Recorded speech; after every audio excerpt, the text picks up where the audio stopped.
frying last night's rice in pork fat until the edges cracked, stirring sorghum into mush before dawn, soaking saltfish to feed the whole table by morning. Most of those meals vanished with the hands that made them. Here are 30 breakfasts black mothers made in the 50s that have completely disappeared. Salmon croquettes sizzling in a cast iron skillet was the sound of a Saturday that belonged to your mother. She opened the can of pink salmon the night before, picking out every bone with her fingers while the house slept. By morning, the mixture was ready. Salmon, crumbled saltines, egg, diced onion, and black pepper, shaped into flat patties and laid into hot grease. The edges crisped golden, while the center stayed soft and flaky. Canned salmon cost about 30 cents in the 1950s, making it one of the few affordable proteins that stretched across a whole family. She served them over grits with hot sauce, and the combination of salt, smoke, and creamy corn held you through a full day of school. You never measured when you made them later. You poured until the color looked right, the way she taught you without ever saying a word. But yours never held together the same. Something in how she pressed them went with her when she stopped cooking. Before bacon became the standard, black kitchens in the 1950s ran on streak of lean, that salt-cured strip of pork belly with just enough meat running through the fat to give it flavor. It cost half what bacon did and lasted twice as long in the icebox. You sliced it thin, dropped it in a dry skillet, and let the fat render slow until the edges went dark and crisp. The grease that pooled was never wasted. Eggs went straight into that same fat, whites bubbling and browning while the yolk stayed soft. The trick was heat. You had to know when the grease was talking, not screaming. Too hot and the eggs turned rubbery. Too cool and the streak meat stayed limp. Your mother knew by sound alone. She never looked at a thermometer. That slab of salted pork carried more black households through Monday mornings than any cookbook will ever record. Some mornings, there was nothing left. No eggs, no meat, no grits in the tin. But there was bread and there was sugar. Your mother took a slice of white bread, spread it with margarine, and sprinkled sugar across the top until it sparkled. That was breakfast. She handed it to you with a glass of water or milk if the milkman had come, and you ate it standing because the table was crowded with yesterday's dishes. It cost almost nothing. It tasted like a secret your family kept between the walls of that kitchen. In the 1950s, when black households stretched every dollar past its breaking point, sugar bread stood between a child and an empty stomach before school. Nobody talked about it outside the house.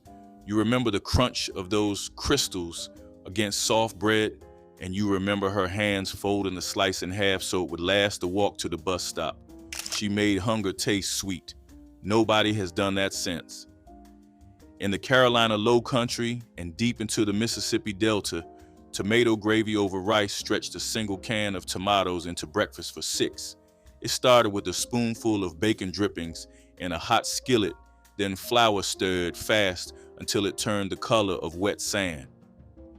Canned tomatoes went in next, crushed by hand right in the pan with salt, pepper, and a pinch of sugar to cut the acid. It thickened into something rich and rust-colored, poured heavy over white rice that had been cooking since before anyone woke.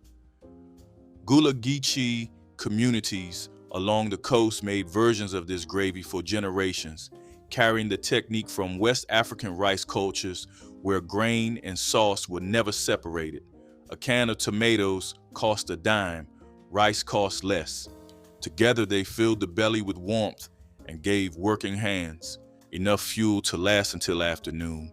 If you grew up spooning that thick red gravy over rice at dawn, you knew something about turning almost nothing into a meal that made you feel held. The smell of stewed prunes was the smell of a grandmother's kitchen before the rest of the house stirred.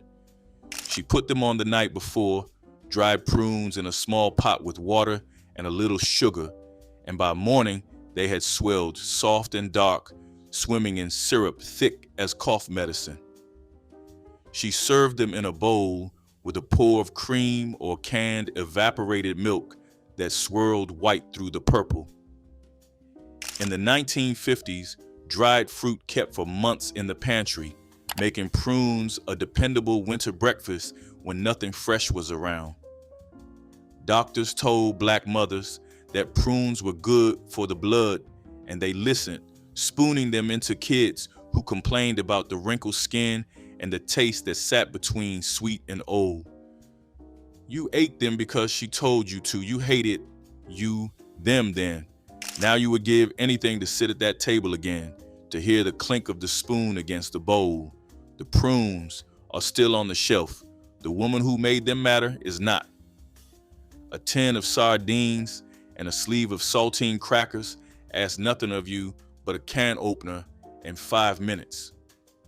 Black fathers heading to factory shifts in Detroit and Chicago during the 1950s ate this, standing over the sink, peeling back the metal lid and laying those small oily fish across crackers one by one. The sardines came packed in mustard, tomato sauce, or plain oil, and each household had its loyalties. You did not argue. You ate what was in the tin. At roughly 15 cents a can, sardines were among the cheapest proteins in both southern corner stores and northern bodegas, carried from the rural South into Great Migration kitchens because they traveled well and needed no refrigeration. The oil soaked into the crackers until they went soft at the center but held shape at the edge. The taste was sharp, salty, and unmistakably working class. The kind of meal that never appeared in magazines but fed more early mornings than anyone cared to admit. If you did not grow up in a kitchen where fatback was sliced from a salt-cured slab and fried until the edges curled, you will not understand why this sandwich mattered. The fatback went into a cold skillet, always cold, because starting hot made it seize before the fat rendered.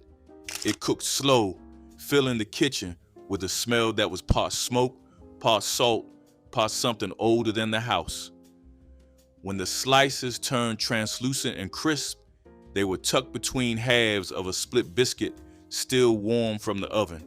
The biscuit soaked up the fat and softened around the meat, heavy and built to carry a body through hard labor. In the rural South of the 1950s, fatback cost pennies a pound because it was the part of the hog nobody with money wanted. Black mothers bought it by the slab for seasoning everything from greens to beans, but breakfast was where it stood alone. The sandwich had no name. You just said fatback and biscuits, and everybody knew. When the biscuits were gone and all that was left was yesterday's bread, Sawmill gravy turned toast into a full meal. It started with pork drippings, heated until they shimmered. Flour went in next, stirred constant with a fork until it smelled like roasted nuts. Then milk poured slow while the hand kept moving, breaking lumps before they could form. Salt, black pepper, and nothing else. That white gravy over toast was breakfast in more black homes during the 1950s than most people remember. Sawmill gravy got its name from the lumber camps of the rural South, where workers ate it before dawn. In black households, it adapted to whatever bread was available, because wasting food was never an option. Your grandmother could tell if the gravy was right by how it slid off the spoon. Not too fast, not too slow. She never used a recipe. She used her wrist. When you try now, it comes out too thin or too thick because the only measuring tool that mattered left with her. Red-eye gravy happened when country ham met black coffee in a hot skillet.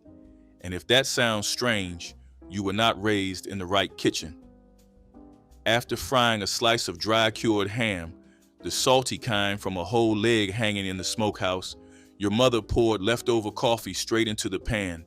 The drippings and coffee hissed into a thin, dark gravy with a reddish eye of fat floating in the center. She spooned it over grits, laid the ham alongside, and set the plate down without ceremony. In the 1950s, country ham was common in Black Southern households because many families still cured their own hogs. The gravy used what would otherwise be thrown out, drippings, and the last inch of morning coffee. After church on Sunday, when the whole family crowded the kitchen, that gravy was the first thing gone from the stove. It could not be saved or reheated. It only existed between the skillet and the plate, and then it was gone. Nobody asked for brain and eggs. It appeared on your plate and you ate it, or you sat there until your mother's silence became louder than any argument. Pork brains, sometimes calf, were soaked, cleaned, and scrambled into eggs with onion and pepper until you could barely tell what was what. That was the whole point. The texture was softer than regular eggs, almost creamy, with a richness that came from the fat in the brains. Kids who figured out what they were eating sometimes refused the next plate. Most never asked and never knew. That was the unspoken rule. You ate what was set before you and were grateful it was hot. Brains cost almost nothing at the butcher because nobody with choices wanted them. Black mothers bought them for the iron and protein growing. Children need it. You can still find canned pork brains on the bottom shelf of some southern grocery stores, the label unchanged since the 50s. But the woman who could fold them into eggs so seamlessly that her children never once complained, she is the part you cannot buy in a can. The coffee was on before anything else. In the dark, before the stove was fully lit, she set the percolator going and waited for that slow, rhythmic bubble that meant the day had started. But in the 1950s, when sugar competed with flour and milk and soap for every dollar, many Black households sweetened coffee with blackstrap molasses instead. A heavy spoonful stirred into strong coffee turned it darker and thicker, with a bittersweet depth that white sugar could never match. Blackstrap was rich in iron and calcium, which made it more than a sweetener. It was medicine dressed as morning. A splash of canned milk cut the bitterness just enough.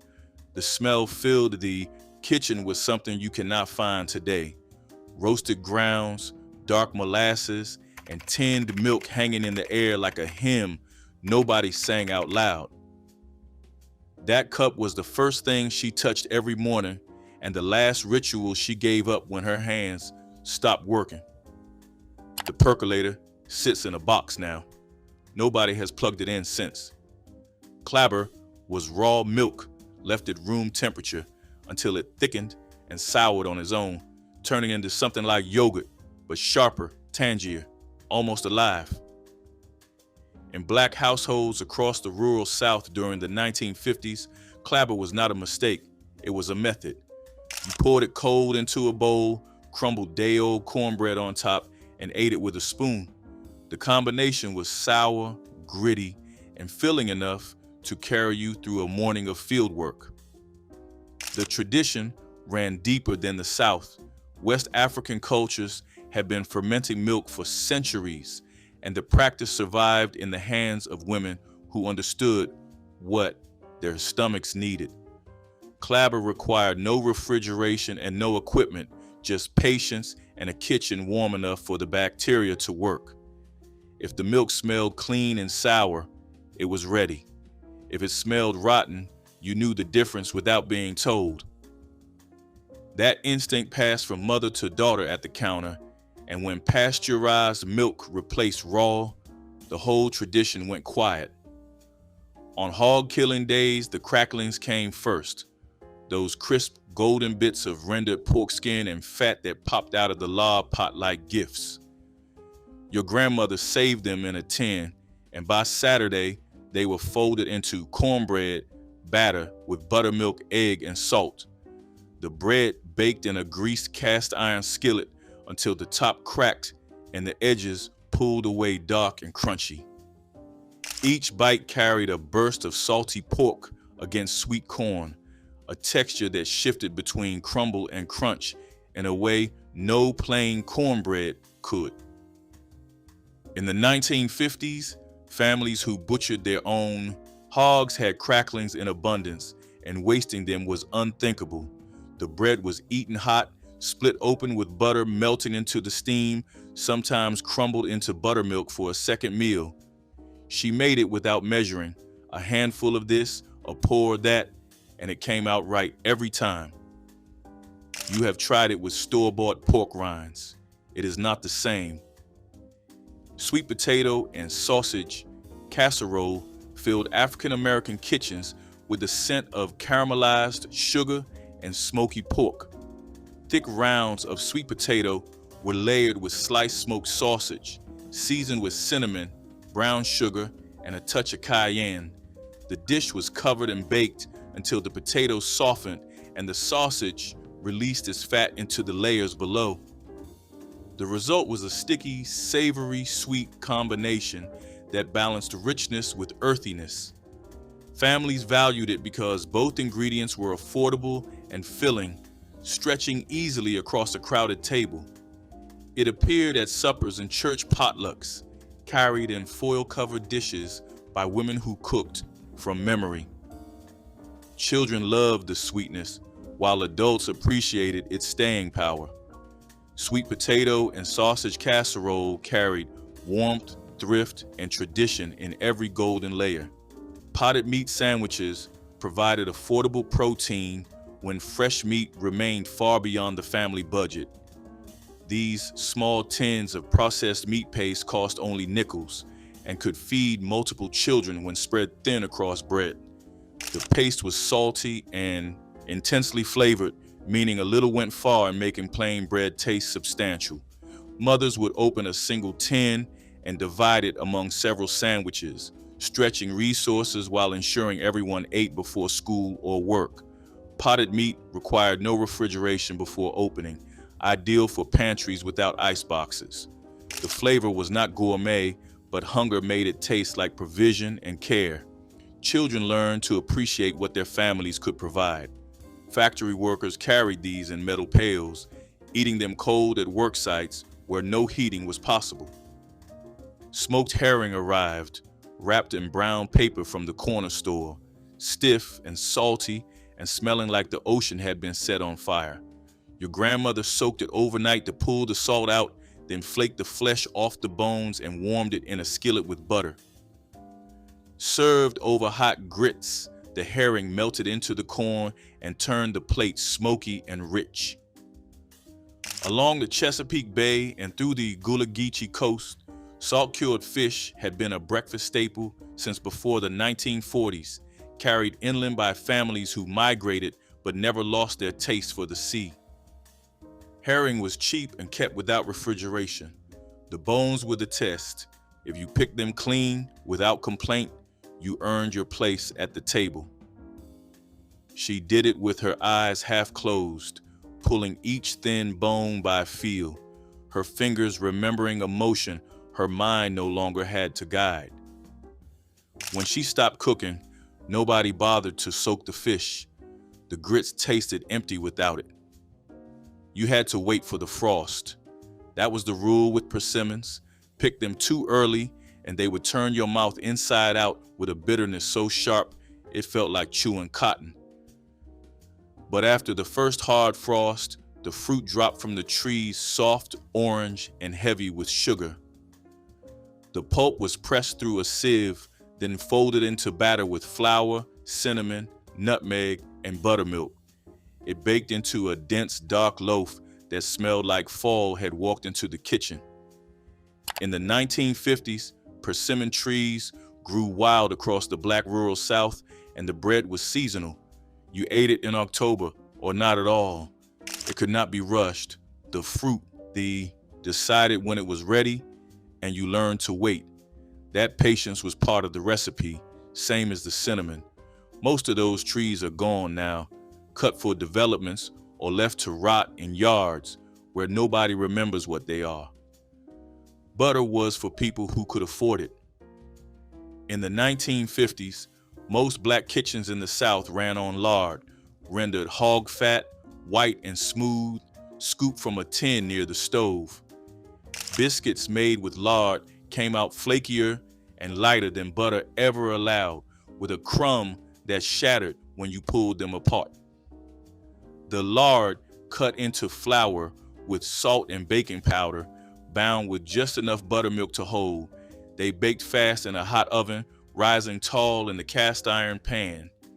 Split open and filled with homemade jelly, muscadine, fig, or whatever fruit was put up the summer before, they vanished from the table first. The jelly was its own labor, cooked down with sugar until it set thick enough to hold a spoon upright. Together, the biscuit and jelly represented hours compressed into one bite. The hog butchering, the lard rendering, the fruit picking, the jar sealing, all gone in 3 seconds, all done by hands that never called it hard.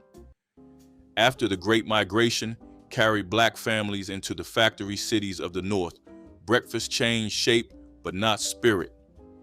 In Detroit, Chicago, and Philadelphia during the 1950s, black mothers who worked early shifts made egg and onion sandwiches the night before, a fried egg with sliced raw onion between 2 pieces of white bread, wrapped in wax paper for a husband leaving before dawn. The onion gave it bite, the egg gave it weight, the bread held it together long enough to eat with one hand on a bus. It was not pretty and was not meant to be. It was a woman saying, "I will not let you leave this house hungry, even though I will not be awake to watch you go." The wax paper was folded the same way every time, tight at the corners, tucked underneath so nothing leaked. He never told her it was good. She never asked. That sandwich spoke for both of them every morning for 30 years, and when she died, he stopped eating breakfast entirely.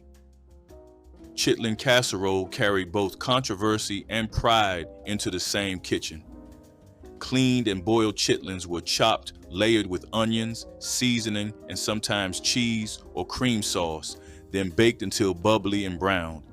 The aroma was unmistakable and filled the house long before the dish was ready. For families who prepared chitlins during the holidays, turning them into a casserole reinvented tradition without abandoning it. The baking softened the texture and mellowed the flavor, making it more approachable for younger eaters who resisted the boiled version. It appeared on holiday tables and special occasion spreads, always made by someone who earned the right through years of practice. Chitlin casserole was polarizing, but for those who loved it, nothing else carried the same weight of heritage and memory baked into one dish. Cold sweet potatoes served as complete lunches, requiring no sandwich making, just a roasted potato carried in a pocket or cloth and eaten by hand. Families roasted sweet potatoes the night before in wood stoves or fireplace coals, letting them cool before packing for labor. Natural sugars provided energy, while fiber kept workers feeling full through long afternoons. Sweet potatoes grew abundantly in southern soil and stored well in root cellars, making them free for families with garden plots. Children ate them during school breaks, peeling back skin and biting into flesh that tasted almost like dessert. The convenience was remarkable because no preparation was needed at lunchtime.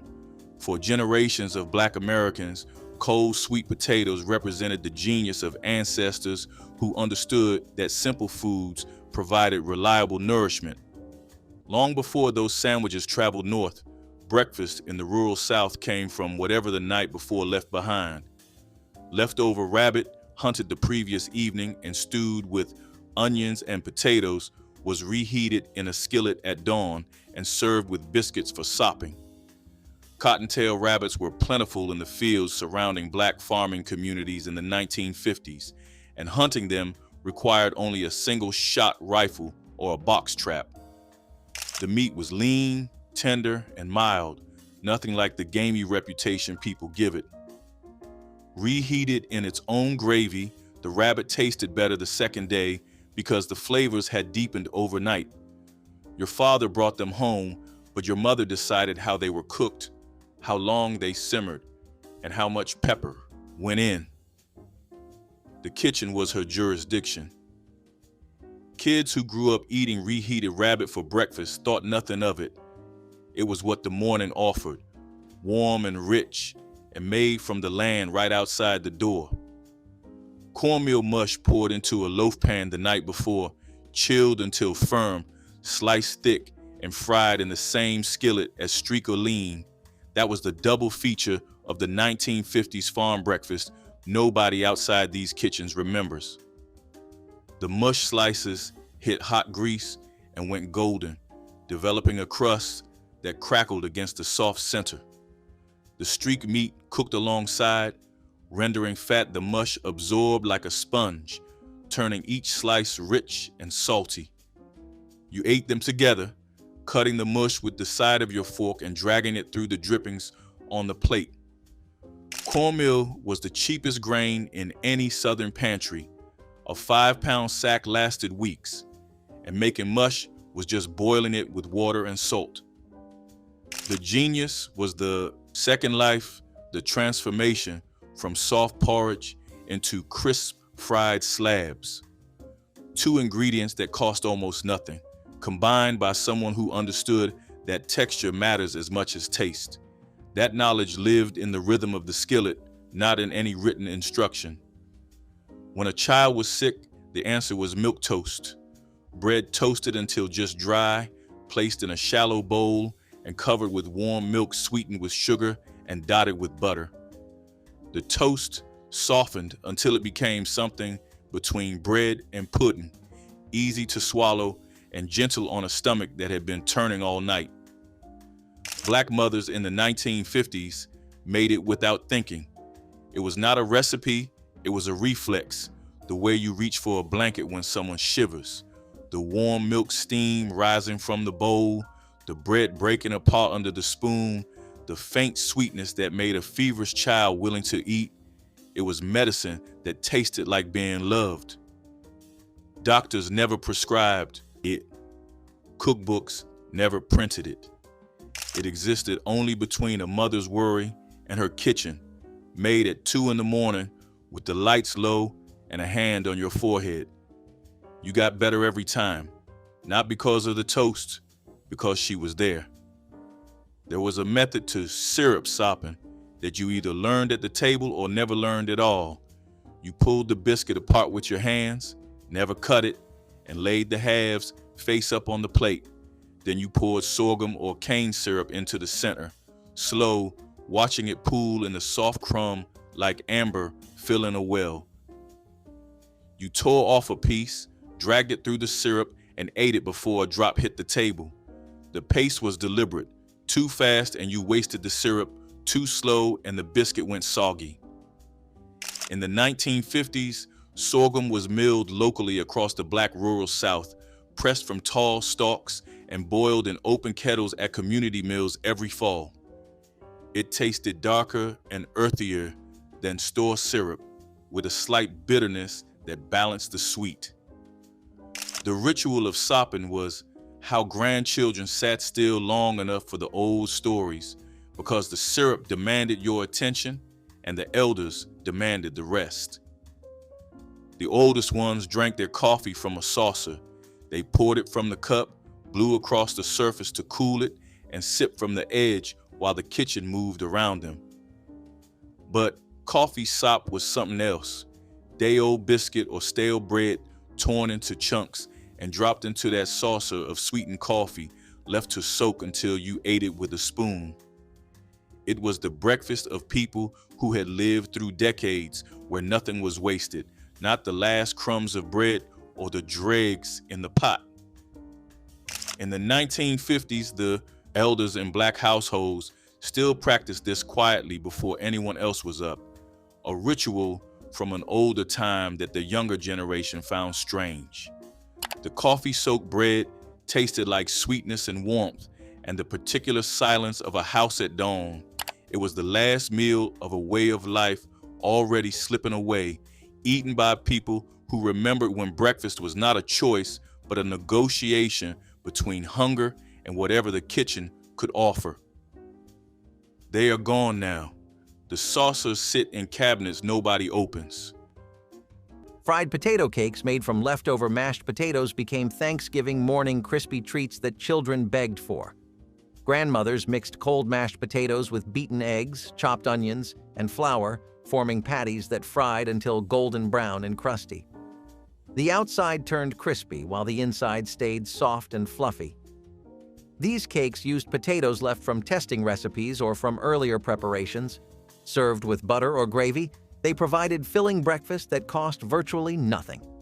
In Black households where waste was never acceptable, fried potato cakes represented culinary intelligence.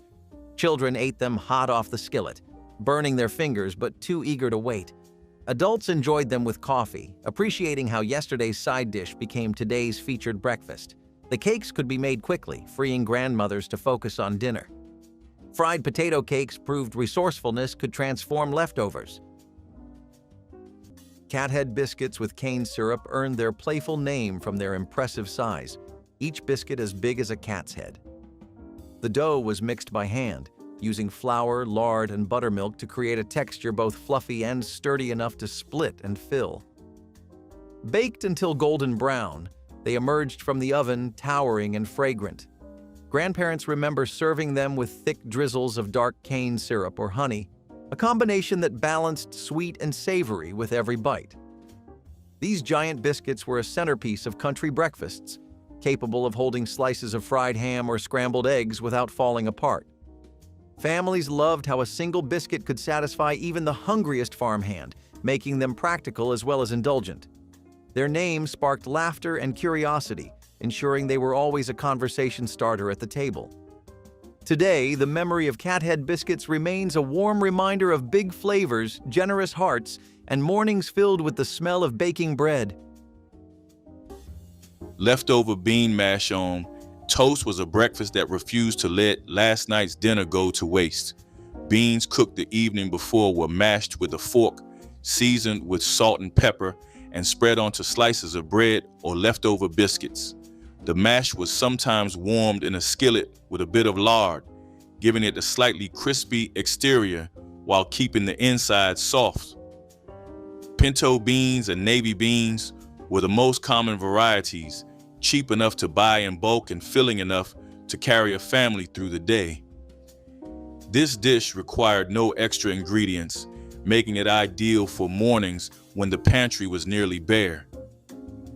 Children ate it without complaint because it was familiar and hearty, and adults valued how it stretched one meal into two. Bean mash on toast was a quiet act of resilience, turning simple leftovers into fuel for another day. Cornmeal mush with sorghum butter filled stomachs and provided sustained energy for the long cooking day ahead. The mush was made by slowly cooking coarse cornmeal in water or milk until it thickened into smooth porridge, stirred constantly to prevent lumps. Sorghum butter came from beating softened butter with dark sorghum syrup until it turned golden and spreadable, creating sweetness without expensive sugar. Served hot in bowls with generous dollops melting on top, this breakfast cost pennies but delivered warmth. In rural homes where money was tight but corn was abundant, this dish appeared regularly on Thanksgiving morning. Grandmothers understood that starting with hot food meant children would be patient while the feast was prepared. The cornmeal's earthy flavor balanced perfectly with sorghum's deep molasses notes. Families ate in shifts, with the cook eating last. This wasn't deprivation, but resourcefulness transformed into tradition. Field pea breakfast stew transformed humble peas into a nourishing start to the day. Fresh or dried field peas were simmered slowly with onions, garlic, and a smoked ham hock until the broth turned rich and flavorful. Served over hot rice, the stew delivered protein and warmth that fueled hours of labor. Families valued it as a way to stretch ingredients while creating a meal that felt hearty and complete. Grandparents remember waking to the scent of peas simmering on the stove, a steady reminder that breakfast was already underway before dawn. The dish brought together garden harvests and cured meat, reflecting a tradition of combining what was fresh with what had been carefully preserved. It was a breakfast that filled bellies and lifted spirits, offering comfort in every spoonful. Today, field pea breakfast stew stands as a delicious tribute to the patience and skill of those who cooked with care and shared their tables with love. Boiled peanuts and cornbread was a pairing that showed how Black families turned garden crops into dependable morning meals. Raw peanuts were boiled in salted water until soft and briny, their shells giving way to warm, tender centers packed with protein. Cornbread was baked fresh or saved from the night before, crumbled and eaten alongside for a combination that was salty, filling, and cheap. Peanuts grew easily in southern soil, making them accessible to families farming small plots. Cornmeal cost almost nothing and stretched across days. Together, the two required no expensive ingredients and no complicated preparation. Children grew up eating the pairing without question, while adults relied on its staying power before heading to fields. Boiled peanuts and cornbread was humble food that carried tradition and survival in every bite. Homemade sausage patties made from pork scraps and sage-filled Thanksgiving kitchens with aromas announcing the holiday had arrived. Grandmothers ground leftover pork with seasonings, forming small patties that fried up crispy and savory. These weren't store-bought links, but homemade creations using every part of the pig, mixed with dried sage, black pepper, red pepper flakes, and salt.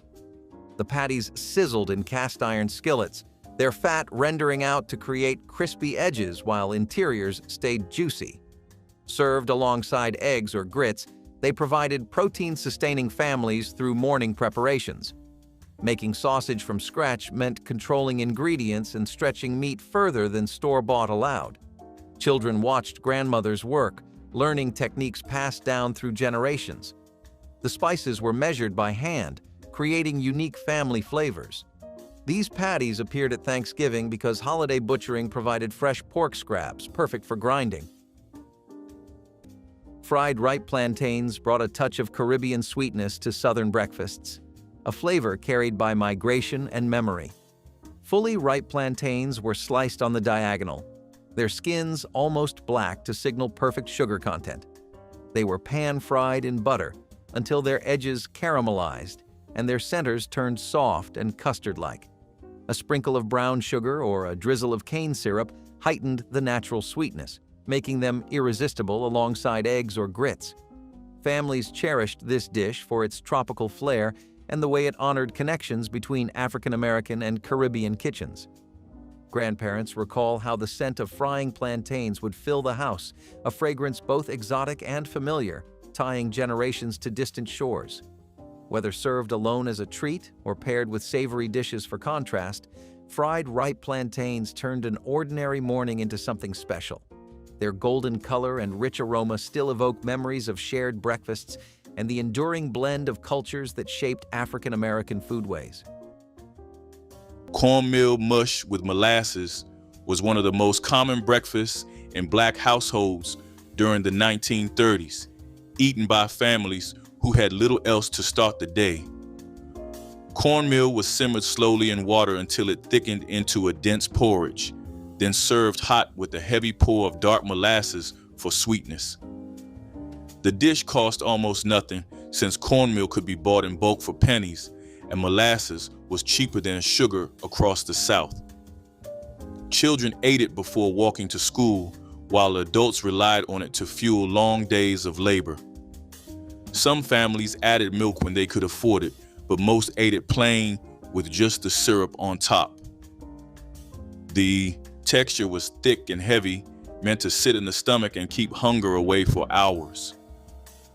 Cornmeal mush with molasses was survival in a bowl, quiet and enduring. Fried salt pork with gravy over toast was Thanksgiving morning protein using preserved meat to create richness families couldn't afford fresh.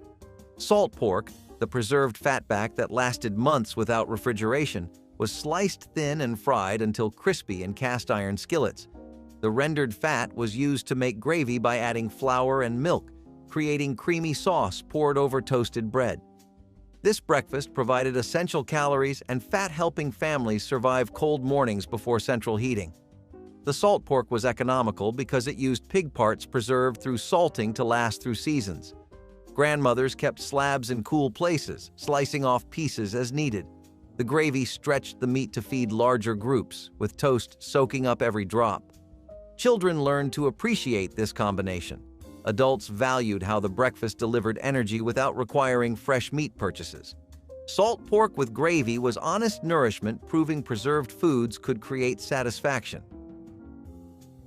Rice and eggs. Breakfast bowls turned yesterday's supper into a fresh and filling morning meal. Leftover rice was fried gently in butter until each grain glistened, then topped with softly scrambled eggs, seasoned with salt and a touch of black pepper. Sometimes bits of smoked sausage or garden vegetables were added for extra flavor, but the dish was satisfying even in its simplest form. Families appreciated how nothing went to waste and how this hearty bowl provided energy for a full day's work. Grandparents remember stirring the rice as it warmed, the smell of butter filling the air while eggs cooked slowly to a creamy finish. Served hot and eaten straight from the pan or in deep bowls, this breakfast was both practical and comforting. It was a favorite for busy households where mornings demanded quick, nourishing meals, and it continues to represent the ingenuity of cooks who turned leftovers into something new and delicious. Rice and molasses porridge was a breakfast that turned yesterday's leftovers into something warm and filling. Leftover rice was simmered with water or milk until soft, then sweetened with a stir of molasses. The result was thick and rich, a dish that stretched to feed a family for pennies. Molasses was cheaper than sugar and provided iron and minerals badly needed in homes where nutrition was scarce. Rice, a staple in southern black kitchens, could be bought in large sacks and stored for months. Families ate this porridge hot from bowls, sometimes with a pat of butter when available. Children grew up associating the taste with home, a flavor that stayed with them long after the Depression ended. Rice and molasses porridge was never in cookbooks, but it passed quietly through kitchens where stretching food was the only way forward. Leftover cornbread soaked in buttermilk and sweetened with molasses used what remained from Wednesday's supper, transforming it into Thursday morning comfort. Crumbled cornbread filled bowls, then cold buttermilk was poured over until the bread softened and absorbed the tangy liquid. Dark molasses drizzled on top provided sweetness that balanced the buttermilk's sour bite. This breakfast cost virtually nothing since it repurposed yesterday's bread and used staples every household kept. Grandmothers understood that nothing could be wasted when resources were limited. Children initially resisted the unusual combination, but learned to love its tangy sweetness. Adults appreciated how the simple bowl provided energy and nostalgia. The breakfast was especially common where buttermilk came from churning butter and molasses was cheaper than refined sugar. Leftover cornbread and buttermilk proved yesterday's food could become today's treasure. Sweet potato biscuits added a gentle sweetness to the morning, making them a treasured treat for families across the South. Mashed sweet potatoes were folded into soft dough along with a spoonful of cane syrup and a touch of warm spices. As the biscuits baked, the natural sugars caramelized, creating a golden crust and a tender, moist interior. Served warm with butter or a smear of homemade jam, they filled kitchens with a scent that promised a comforting start to the day. Grandparents often saved leftover sweet potatoes from supper just to make these biscuits at dawn, stretching every ingredient while creating something that felt indulgent. Their vibrant color and subtle sweetness brightened even the simplest breakfast plates, pairing well with scrambled eggs or strong black coffee. These biscuits were a perfect example of resourceful cooking that turned farm harvests into something both nourishing and memorable, leaving a flavor that still lingers in family stories and worn recipe cards. Sweet potato hash was a breakfast that carried both weight and warmth for households that needed energy before long days of labor.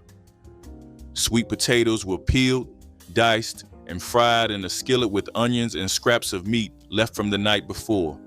The potatoes browned slowly in lard, their natural sugars caramelizing into a crust that made the dish feel richer than it was. Sweet potatoes were plentiful across the South, easy to grow in poor soil and simple to store through winter. For families with little money, they were one of the most reliable sources of vitamins and filling starch available. Children ate the hash eagerly, the sweetness making it feel like a treat. Adults valued its heartiness, knowing a single skillet could stretch to fill every plate. Sweet potato hash was never celebrated, but it quietly kept families going. The kitchens went quiet, but the recipes are still in your hands. Like, subscribe and tell us which one your mother made.